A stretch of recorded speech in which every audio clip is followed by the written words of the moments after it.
Werde ich verhaftet, weil ich Matcha am Abend trinke? Leute, was sagt ihr dazu? Was sagt ihr allgemein zum Thema Matcha am Abend trinken? Weil eigentlich ist bei mir so eingeprägt, dass Matcha eigentlich nur so am Morgen so süffeln kann, ne? Nicht am Abend. Es ist blöd, wenn man Matcha am Abend trinkt, weil ich mache mir jetzt einen Matcha. So Leute, ich habe jetzt aber trotzdem Bock, Matcha zu machen. Also Hände hoch, ne?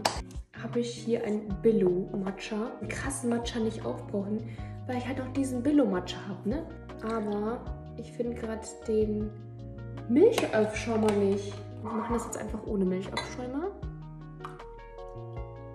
Es sieht halt nicht so geil aus, ne? Aber halb Matcha ist einfach hier im Glas drin. Geil, ich bin nicht Ästhetik-Matic, ne, Leute? Ich bin einfach real. Genau, und wir machen jetzt mal einen Test jetzt. Ich würde ihn auf eine 5 ranken. Leute, ist nicht so geil, aber ja, keine Ahnung.